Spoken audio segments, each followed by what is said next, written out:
Well, a report from commercial real estate firm CBRE finds office vacancies continue to rise in downtown Toronto. 18% of office space sat empty in the first quarter of this year. That number could go up as several development projects continue in the Greater Toronto area. Let's bring in an expert. She's Molly Westbrook, Toronto Downtown Managing Director for CBRE. Thank you so much for coming in. Thank you. So how bad is it out there? 18% is almost record high territory, isn't it, for the Toronto office real estate market? Right.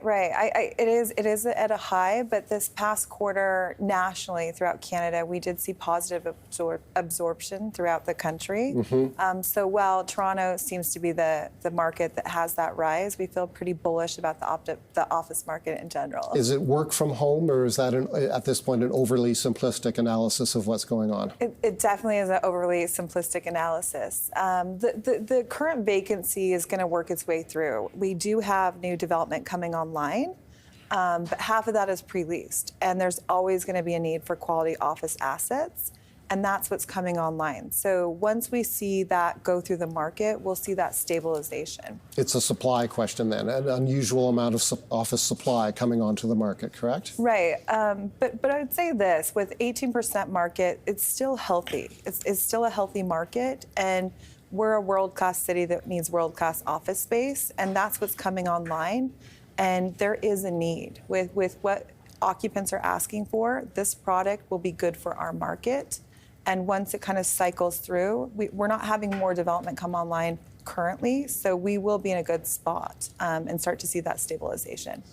Are you seeing any change in the tenants? Like, we've kind of gone where the banks are starting to shrink, the law firms are kind of stable. Are you seeing a shift towards more technology firms leasing space in downtown, and does that change what they require in their office space? So it's not a one-size-fits-all. It's kind of build your own adventure for these tenants, and there's going to always be a need for quality space. And Toronto is going to be a big tech market, and it will continue to be a big tech market. So from a tech sector perspective, we will still see those tenants in our market asking for quality space.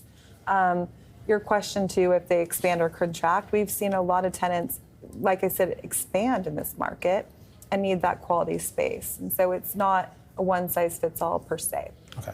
Let's talk more about what quality space is. Where are the vacancies? I've heard from others that the vacancies are not in the AAA office towers, the Brookfield places, the Scotia Plazas, and so on. Where are the vacancies? You're 100% correct. It's a tale of two cities here. We're seeing highly amenitized, quality office space not having that higher vacancy rate. So what you just named, there's always going to be a need because tenants want to be in great amenitized buildings, and that is the future.